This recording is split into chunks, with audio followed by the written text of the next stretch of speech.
Bonjour, dans cette vidéo, nous allons résoudre un petit problème, petite épreuve commune pour les élèves de première technologique sur le thème fonction polynôme du second degré.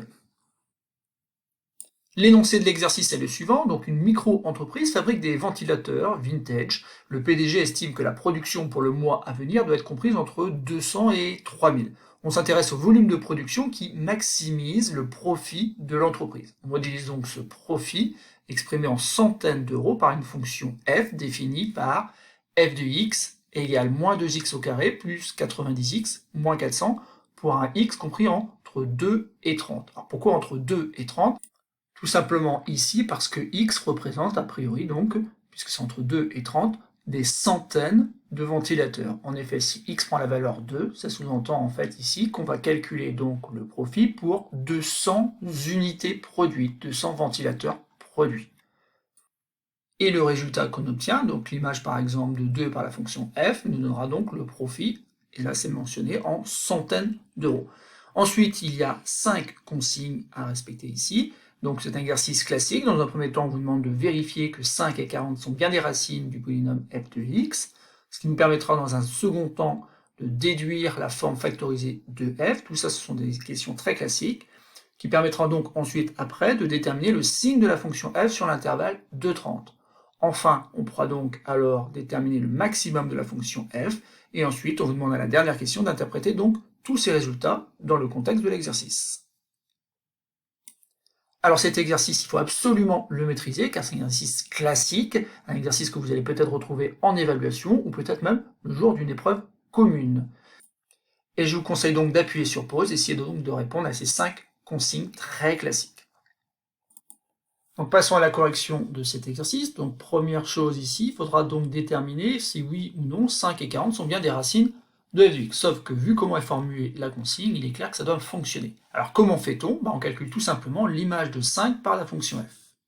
Donc c'est pas très compliqué, il suffit simplement de remplacer x par 5, donc ça fait moins 2 fois 5 au carré, plus 90 fois 5, moins 400.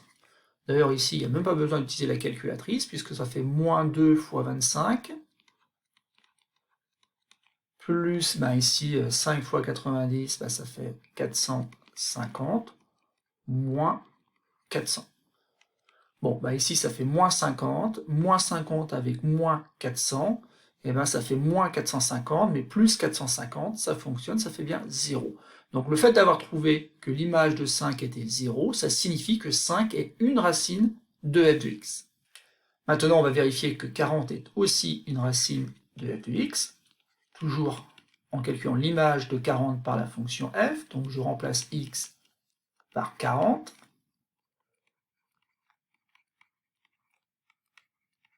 et je fais le calcul, donc ici, moins 2 multiplié par 40 au carré, ça fait 1600. 90 fois 40, ça se fait pas trop mal aussi sans calculatrice, ça fait 3600, moins 400. Donc, pour terminer, ça va faire moins 3200, plus 3600, moins 400. Alors, je n'ai pas regroupé ces deux termes-là, parce que ce n'est pas nécessaire de le faire, puisqu'en fait, ici, je vois que moins 3200, moins 400, ça fait moins 3600. Avec le plus 3600, ça fait encore 0. C'est gagné, 40 est bien une racine aussi de f de x. Alors maintenant, on va pouvoir répondre donc à la deuxième consigne, qui est d'en déduire la forme factorisée de la fonction f. Donc comment on s'y prend ? En fait, on a une propriété qui dit que f de x peut s'écrire f de x égale a facteur de x moins x1 facteur de x moins x2. Et que représentent x1 et x2 Ils représentent tout simplement les racines de f de x. Or, on les connaît puisque c'est 5 et 40. La seule petite inconnue, en fait, c'est le nombre a. Sauf que le nombre a, il faut savoir qu'on le retrouve dans la forme ici, qui est la forme développée, et donc a est égal à moins 2.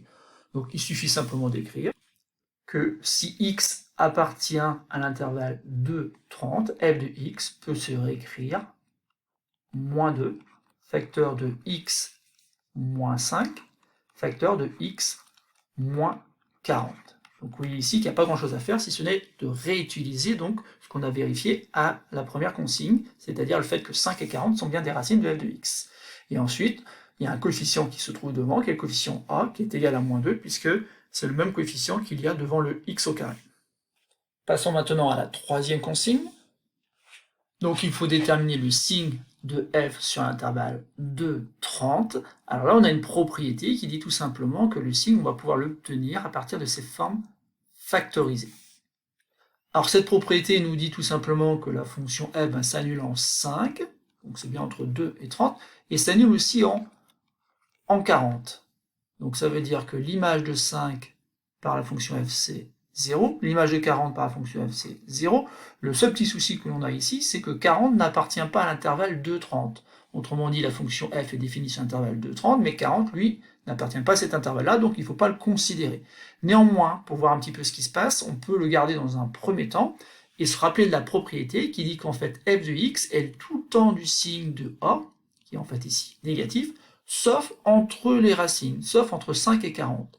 Ça veut dire que ici ça va être négatif, que là ça va être positif, encore ici, puisqu'on est entre 5 et 40, et que du coup on est du signe contraire de A. Et après 40, ça serait négatif. Donc, si on résume, f de x est tout le temps du signe de A, tout le temps négatif, sauf entre les valeurs 5 et 40, où f de x devient positif. Alors, que faut-il avoir en tête? Il faut avoir en tête que f de x, ici, c'est une fonction polynôme de degré 2, du second degré, avec un a qui est négatif. Donc on dit dans ces cas-là qu'elle est représentée par une parabole dont les branches sont tournées vers le bas. Donc tournée vers le bas, donc on a une parabole qui a cette allure-là.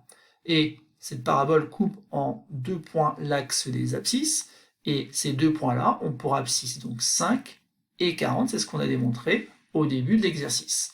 Et vous voyez bien qu'en fait, la courbe elle est tout le temps en dessous de l'axe des abscisses, ça veut dire qu'en fait les images sont tout le temps négatives, sauf entre 5 et 40, où là les images sont positives. C'est un petit peu ce qu'on a trouvé dans ce tableau. Maintenant, ce tableau-là, bien sûr, on va l'améliorer, puisqu'en fait 40, on ne doit pas en tenir compte, et le reste non plus. Donc notre tableau de signes, il s'écrit tout simplement de la manière suivante: lorsque x est entre 2 et 5, f de x est négatif. En 5, eh ben, ça fera 0, et ensuite ça deviendra positif. On a répondu donc à la consigne numéro 3, passons à la quatrième consigne. Donc il s'agit maintenant de déterminer la valeur pour laquelle f atteint son maximum. Et là aussi, on a une propriété qui dit que pour obtenir le maximum, on va simplement calculer la moyenne entre 5 et 40. En effet, la parabole admet un axe de symétrie, et cet axe de symétrie permet de dire que le sommet de la parabole, qu'on peut noter S, se trouve là, et donc l'abscisse que je vais trouver ici, noté x0, permet d'avoir le maximum de la fonction f, puisque en fait c'est l'abscisse qui donne le sommet de la parabole.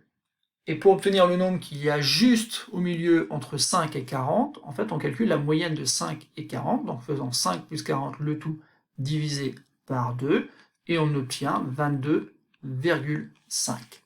Conclusion, f atteint son maximum lorsque x est égal à 22,5. Donc voilà, on a terminé donc l'exercice, il ne reste plus qu'à interpréter les résultats que l'on a obtenus. Alors pour cela, il faut se rappeler que la fonction f, en fait, modélise le profit de l'entreprise. Donc ça veut dire qu'elle gagne de l'argent lorsque, tout simplement, l'image de x par la fonction f est positive, ou encore lorsque f de x est positif. Et on a vu que f de x était positif dès lors que x était supérieur à 5. On a vu que f de x était positif dès lors que x était supérieur à 5, sauf qu'en fait on a dit aussi que 5 représente finalement 500 ventilateurs. Donc l'entreprise va gagner de l'argent lorsqu'elle va produire plus de 500 ventilateurs.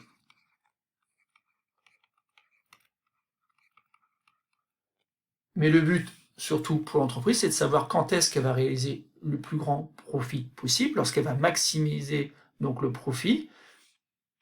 Et bien, le profit maximum est obtenu lorsqu'elle produit 22,5 centaines de ventilateurs, ou encore 2250 ventilateurs.